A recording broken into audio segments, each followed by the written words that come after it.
ज्योति से ज्योत जलाया करो, ज्योति से ज्योत जलाया करो, दिया में तेल है उसने जी जलाया करो, दिया में तेल है उतनी ही जलाया करो, ज्योति से ज्योत जलाया करो, ज्योति से ज्योत जलाया करो, दिया में तेल है उसने जलाया करो, दिया में तेल है उतनी जलाया करो. हे काव्य आहेत ज्योती वाघमारे, ज्या नुकतेच नवनियुक्त खासदार केंद्रामध्ये आलेल्या आहेत. म्हणजे राष्ट्रपती नियुक्त खासदार त्या राज्यातून खासदारकीच्या कोटानुसार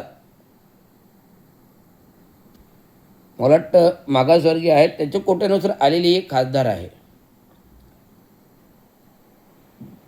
पक्षफुटी प्रकरणामध्ये एक पक्षफुटी प्रकरण झालेल्या पक्ष एकनाथराव शिंदे गटाच्या या खासदार स्पेसिफिकली एकनाथ शिंदेंचं अहोभाग्य आहे की त्यांना अशा प्रकारचं PhD केलेल्या शिक्षिका मागासवर्गीय साताराकडच्या मिळाल्या. साताराकडच्या नाही, सोलापूरकडच्या मिळाल्या, सोलापूरमधील मिळाल्या. असतील हुशार, आमच्या जातीच्या असतील, मागासवर्गीयात मी भेटलो आहे, धम्म परिषदेला भेटलो आहे.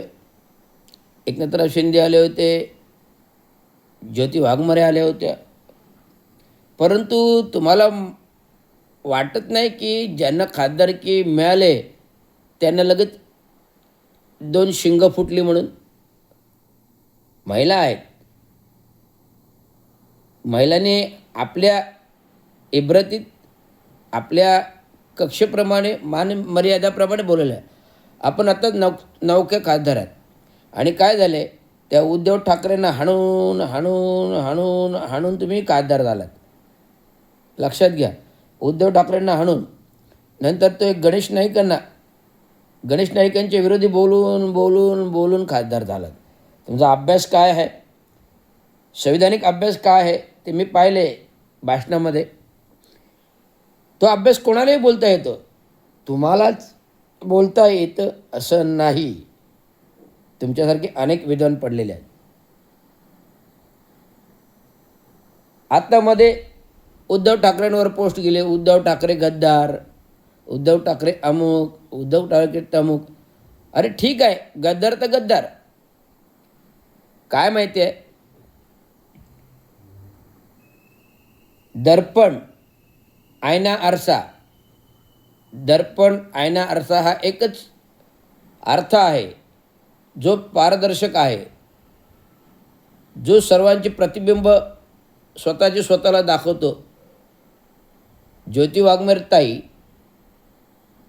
मी काय तुमचा दुश्मन नाही आहे, तुमचा दादबंधू आहे, भेटलो आहे मी तुम्हाला. आणि तुम्ही आमच्या एकनाथराव शिंदे साहेबांच्या पक्षात खासदार दिलं आहेत. परंतु जर कोणी चुकीचं बोलत असेल तर मी त्याला टोळा हाणून पाडतो. मी आमच्या मस्के खासदार हे पण मला आले होते, मी एकनाथराव शिंदेला सांगितलं, साहेब हा माणूस तुमचं नाव खराब करतो. आता ज्योतिबाई, तुम्ही गणेश नाईक, उद्धव ठाकरे आणि गणेश नाईकवर बोलून बोलून खासदारकी मिळवली, बरोबर आहे. मग आता मिळवल्यानंतर आपलं वाचाळ तोंड थोडं बंद ठेवा आणि नागरी हिताचं काम करा. हे महत्त्वाचा सल्ला आहे. हे आपलं वाचाळ तोंड आहे ना, जरा बंद करा आणि नागरी हिताचं काम करा. तुम्हाला खासदारकी दिलेली आहे. माझ्यासारख्याला जर खासदारकी दिली असती तुम्ही असे हजारो कामे, किती महिने झाले, एप्रिल मे जून जुलै 6 महिने झाले ना, एप्रिल मे जून जुलै ऑगस्ट 5 महिन्यामध्ये मी असंख्य कामे उरक केली असे दिल्लीच्या केंद्रामधून. त्यातील तुम्ही 0 कामं केलेली आहेत. कामाचा ग्राफ, जनसामान्याच्या कामाचा ग्राफ शून्य आहे. मग तुम्ही खासदारकी फक्त टीका टिप्पणी करण्यासाठी घेतली का, त्याआधी मला उत्तर द्या. आता मी पुढील मुद्द्यावर येतो आहे. सुप्रिया सुळेताई ह्या निवडून आलेल्या खासदार आहेत लोकसभेतून. विचार करा. सुप्रिया सुळेताई ह्या निवडून आलेल्या खासदार आहेत केंद्रामध्ये. आयतं नाही दिलेलं जे तुम्ही वक्तव्य करतात, सोन्याचा चमचा घेऊन आलेले आहात. सोन्याचा चमचा घेऊन आले ते काय त्यांचा दोष नाही आहे ना. ते जन्मालाच मुळात बाप माणसाच्या घरी आलेले आहेत. आणि बाप माणूस हा बाप असतो, सर्वांवर त्याचा हात असतो. बाप माणूस हा बाप असतो, सर्वांवर त्यांचा हात असतो. आणि ज्योतिताई वाघमारे, तुम्ही ज्याप्रमाणे वक्तव्य करताय, सुप्रिया सुळे ताईंचा खासदार आहेत केंद्रातील, सार्वभौम अभ्यास आहे. आणि तुम्ही फक्त कॉप केलेल्या म्हणजे एखाद्याला कुत्र्यासमोर तुकडं टाकलं जातं, ते कुत्रं तुकडं गिळून क्याव क्याव क्याव करत येतं, तशी तुमची अवस्था आहे.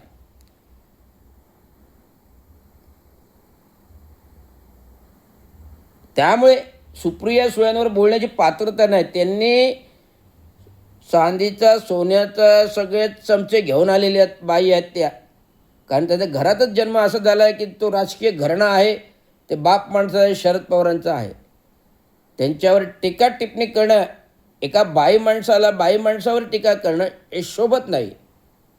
त्यामुळे तुमचं हे वाचाळवीर तोंड बंद करा आणि जनसमुदायाची कामं करा, जनसामान्याची काम करा. गोरगरिबांना रोजीरोटी व्यवसाय कसा मिळतं, तुम्ही बाबासाहेब आंबेडकरच्या रक्ताच्या भीमाच्या आहात ना. मग आपल्या दलित समाजातील गोरगरिबांना नोकऱ्या द्या, चाकऱ्या द्या, भाकरी द्या, अशी काही काम करा ना. खासदारकीचं योग्य मूल्य करा. ओटसूट टीका टिप्पणी. जो देशहितासाठी काम करतो त्यालाच राष्ट्रीय पुरुष म्हणतात. आणि जो केवळ स्वतःच्या फायद्यासाठी खासदार होऊन आलेला असतो तो खासदार नसतो, तर स्वार्थी माणूस असतो. त्यामुळे सुप्रिया सुळ्यांवर बोलाल तर हा भीमाचा रक्ताचा माणूस तुम्ही भीमाच्या रक्ताचा, तुमच्यावर हाणून टोळा हाणीन. आणि मी स्वतः एकनाथराव शिंदेंना सांगेन की या बाईला खासदारकी दिली, आता गप्प करा तोंड. उगाच तुमचं नाव बदनाम करू नका. शरद पवार साहेबांवर तुमची प्रतिमा चांगली आहे, ती अबाधित ठेवा. एवढंच सांगणं. धन्यवाद. जय भीम, जय महाराष्ट्र.